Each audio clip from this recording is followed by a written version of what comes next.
এই ছেলেটাকে পুড়িয়ে মারা হয়েছে। তার দোষ, সে রাসূল সাল্লাল্লাহু আলাইহি ওয়াসাল্লামের নামে কটূক্তি করেছে।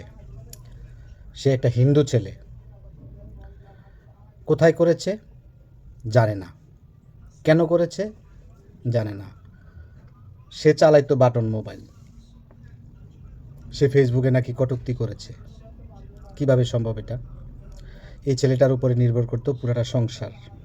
কালকে ভিডিওগুলো দেখলাম, আমাদের তৌহিদি জনতারা এই লোকটাকে পিটিয়ে মেরেছে, মেরে গাছের সাথে ঝুলিয়ে তারপরে তাকে আগুন দিয়ে পুড়িয়ে দিয়েছে।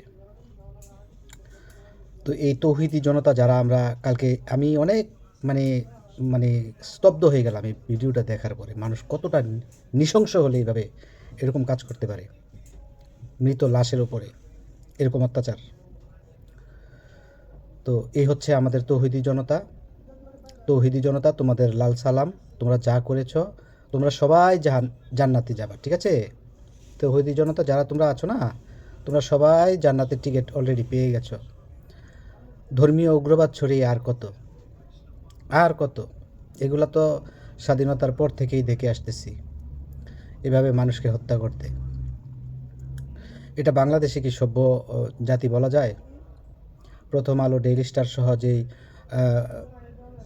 ভবনগুলোকে আগুনে পুড়িয়ে দেওয়া হলো, লুটপাট করা হলো, তারপরে আরও অনেকগুলো বাড়িঘর ভাঙা হলো, বিএনপির এক নেতার বাড়িতে আগুন দেওয়া হলো, ওইখান থেকে একটা শিশু মারা গেল, 2 জন আশঙ্কাজনক অবস্থায় আছে। এগুলো আমাদের তৌহিদি জনতার কাজ। তো কেউ যদি বিদেশ থেকে ইন্ধন দেয়, এটা করো, আমরা করে ফেলবো। কেউ যদি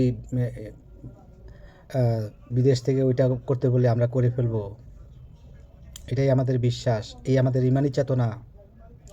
তো আমরা যদি এত ইমানি চেতনা হয়ে থাকি, আর এতই হয়ে থাকি যে না, একটা মানুষকে মানে নবী করিম সাল্লাল্লাহু আলাইহি সাল্লামের নামে কটূক্তি করছে, তাকে সব পুলিয়ে জারিয়ে সব কিছু শেষ করে দিতে হবে, তদন্ত ছাড়া, কোনো কিছু ছাড়া, কোনো ইয়া ছাড়া, বিচার বিভাগ ছাড়াই দিতে হবে, এগুলো করতে হবে। যা করতেছেন তৌহিদি জনতা, আপনাদের লাল সালাম। আপনারা সবাই জান্নাতি, ঠিক আছে? আর আপনারা যাদেরকে পুড়িয়ে মারবেন তারা সবাই জাহান্নামী।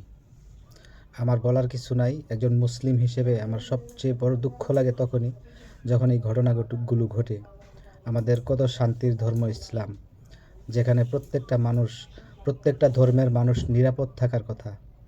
আমাদের মুসলমানদের কাছে অন্য ধর্মের মানুষেরা যেখানে নিরাপদ থাকার কথা, সেখানে আমরা লাশ মানে পুরার পরেও, মানে মৃত্যুর পরেও তাকে পুড়িয়ে মারতে হয়, তাকে লাশের গায়ে আঘাত করতে হয়। সহ্য করার মতো না এগুলো। কখনো কি ইসলাম এগুলো সমর্থন করে? আপনাদের কাছে প্রশ্ন রাখলাম। আমাদের তৌহিদি জনতার নামে এই গত 15 মাসে দেশটাতে যা চলছে, আমি একজন কট্টর আওয়ামী লীগ বিরোধী। আমি কোনো দিন আমার জীবনে আমি আওয়ামী লীগের পক্ষে কথা বলি নাই, বিরোধিতা করে গেছি। এবং কি আমার জীবনে আমি আওয়ামী লীগকে এত ঘৃণা করেছি বলার বাহিরে। কিন্তু সেই আমি বলতে বাধ্য হচ্ছি এখন যে গত আওয়ামী লীগের 15 বছরের শাসনটা স্বর্ণযুগ হয়ে থাকবে ইতিহাসে। কারণ আমরা অসভ্য জাতির জন্য ওইরকম একটা সরকার দরকার। এখন হয়তো তারেক রহমান আশ্বস্ত করতেছে, স্বপ্ন দেখাচ্ছে, ভালো কিছু করবে দেশের জন্য। ভালোবাসি আমি এদেরকে, বিএনপিকে, জনাব তারেক রহমানকে, খালেদা জিয়াকে। কিন্তু তারেক রহমান পারবেন না। বাংলাদেশের মানুষ যতক্ষণ ভালো না হবে, ইনুস কেন, তারেক রহমান কেন, কেউ পারবে না। আমরা ভালো হতে হবে আগে, জনগণ, পাবলিক। আমরা যদি তৌহিদি জনতার নামে এভাবে একজন হিন্দু মানুষকে মেরে রক্তাক্ত করে, তারপরে তাকে মৃত করে, তারপরে তাকে লাশটা জ্বালিয়ে মারার পরে যখন আমাদের এতই উগ্রতা,